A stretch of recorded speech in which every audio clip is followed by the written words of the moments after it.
Hello everyone, बहुत बहुत स्वागत है दोस्तों आप सभी का।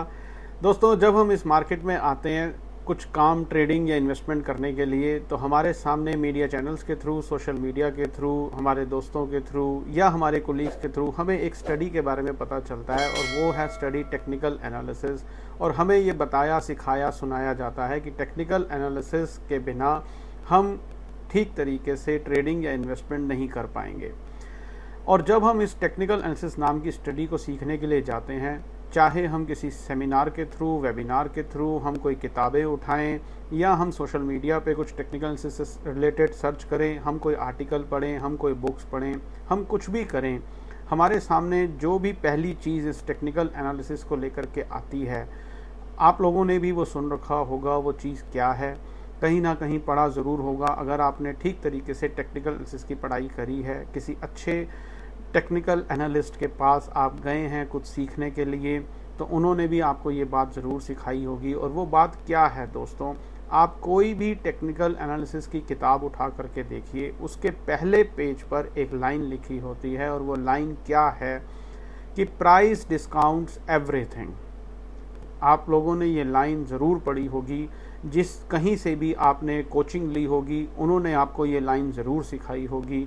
कोई भी आर्टिकल आपने पढ़ा होगा, कोई भी मैगज़ीन आपने पढ़ी होगी, कोई भी सोशल मीडिया का चैनल आपने देखा होगा, कोई भी किताबें आपने पढ़ी होंगी, हर जगह आपने इस लाइन को सबसे पहले पढ़ा होगा। आपको यही एक लाइन की प्राइस डिस्काउंट्स एवरीथिंग आपको सबसे पहले पढ़ाई गई होगी। जब ये लाइन ही टेक्निकल एनालिसिस का आधार है कि प्राइस डिस्काउंट्स एवरीथिंग, तो इसका मतलब क्या है? जो भी प्राइस अभी चल रहा है उसके अंदर उस चीज़ से रिलेटेड हर बात, हर खबर, हर न्यूज़, हर फैक्टर, पॉजिटिव या नेगेटिव, वो डिस्काउंटेड है।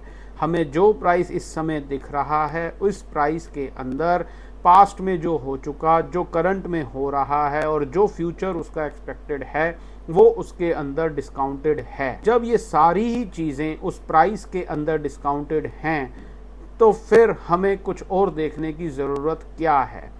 अब सबसे बड़ी कन्फ्यूजन यहाँ पर एक ये आती है उन टेक्निकल एनालिस्ट को भी कि कौन से प्राइस की बात हो रही है। और जनरली अगर हम देखें तो हमारे सामने क्लोजिंग प्राइस की बात की जाती है कि जो प्राइस बंद हो गया किसी भी चीज़ का हो, चाहे वो कोई इंडेक्स हो, इक्विटी हो, कमोडिटी हो, करेंसी हो, या कुछ भी हो, जो आज भाव बंद हुआ, जो क्लोजिंग प्राइस था, वो क्लोजिंग प्राइस के अंदर उस चीज़ से रिलेटेड हर बात डिस्काउंटेड है।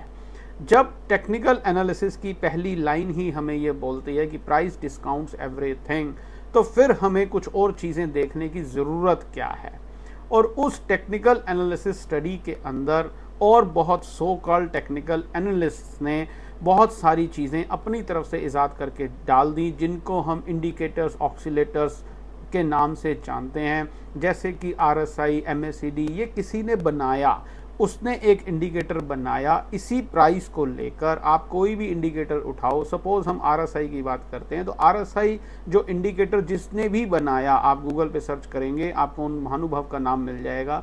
उन्होंने ये इंडिकेटर बनाया। इंडिकेटर को बनाने के लिए उन्होंने 2 मूविंग एवरेजेस पकड़ी, और उन मूविंग एवरेजेस के क्रॉसओवर के ऊपर इन्होंने ये इंडिकेटर को इजाद किया। अब मूविंग एवरेज किस चीज़ पर चल रही है?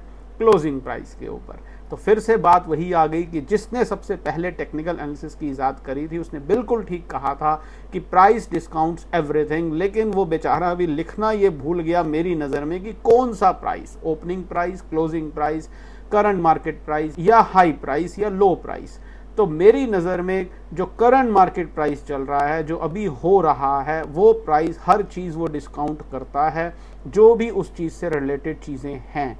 जब वो डिस्काउंट करता है, जब वो बताता है, जब वो बता रहा है, आपका टेक्निकल एनालिसिस भी जिस पर आपको विश्वास है, तो फिर उसके ऊपर आप और indicators, oscillators, moving averages, RSI, volume, data, ये सब क्यों लगा देते हैं? मेरा आप लोगों से एक सवाल है, आप लोगों को ये सोचने की ज़रूरत है।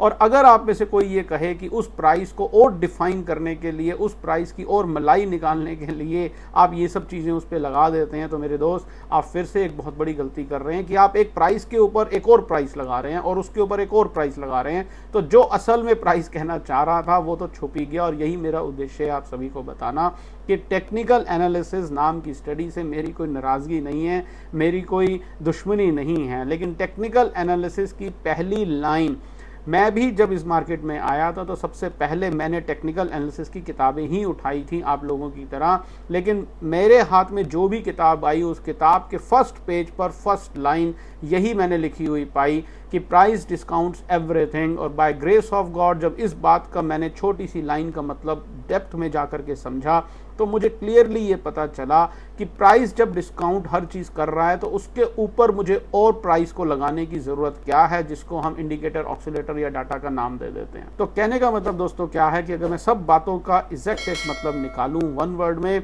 तो टेक्निकल एनालिसिस नाम की स्टडी खुद ही कह रही है कि प्राइस डिस्काउंट्स एवरीथिंग। और जब वो प्राइस हर चीज़ डिस्काउंट कर रहा है तो मैं भी यही बोल रहा हूँ कि वो प्राइस, करंट मार्केट प्राइस को आप देखिए, क्लोजिंग बंद हो चुका है, प्राइस को भी छोड़ दीजिए, ओपनिंग को भी छोड़ दीजिए, करंट मार्केट प्राइस को देखिए। करंट मार्केट प्राइस आपको सब कुछ होते हुए बताएगा कि क्या हो रहा है, जो कि टेक्निकल एनालिसिस भी कहता है, जिस पर आपको पूरी तरह विश्वास है। तो कम से कम अपने विश्वास पर तो विश्वास रखिए। और वो विश्वास क्या है कि price discounts everything, current market price discounts everything, उसके अंदर वो हर चीज़ है जो हमें देखने की ज़रूरत है। और वो क्या देखना है हमें कि उस करंट मार्केट प्राइस के अंदर जो बड़े हाथ हैं, बड़े प्लेयर हैं, बड़ा पैसा है, वो क्या कर रहा है। वो डिमांड क्रिएट कर रहा है, वो सप्लाई क्रिएट कर रहा है, और या वो प्रॉफिट बुकिंग कर रहा है। और वो सब कुछ दिखता है क्लियरली चलते हुए बाजार में। सिर्फ हमें देखने पढ़ने की समझ चाहिए। और एक बार हमें वो समझ आ गई तो वो टेक्निकल एनालिसिस की लाइन बिल्कुल ठीक कहलाएगी कि प्राइस डिस्काउंट्स एवरीथिंग, और हमें सब कुछ दिखेगा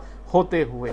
एक और बात यहाँ पर आती है दोस्तों, अपने आप से पूछिए कि एक बार आंख बंद करके ठंडे दिमाग से अपने आप से ये सवाल कीजिए कि जो बड़े हाथ, जो 500 करोड़, 1000 करोड़, 5000 करोड़ रुपए से लोग काम कर रहे हैं, जिनके कारण ही प्राइस के अंदर कोई मूवमेंट आती है, आप उसको नाम फिर से वही बात कुछ भी दे दीजिए, FII, DII, बड़े प्लेयर, स्मार्ट मनी, आप कुछ भी कहिए, क्या वो लोग ये इंडिकेटर, ऑक्सीलेटर, वॉल्यूम देख के काम करते होंगे? अपने आप से एक बार सवाल कीजिए दोस्तों। वो लोग वॉल्यूम जनरेटर हैं, वही तो वॉल्यूम क्रिएट कर रहे हैं। अगर वॉल्यूम नाम की कोई चीज़ है तो वही तो प्राइस को चला रहे हैं, अगर प्राइस चल रहा है तो क्या वो लोग इन चीज़ों को देख के काम करते होंगे? नहीं दोस्तों। और हम इन सब फालतू की चीज़ों से उन लोगों की एक्टिविटीज़ को पकड़ने की कोशिश कर रहे हैं, जो कि पॉसिबल है या नहीं है आप खुद ही अपने आप जानते हैं।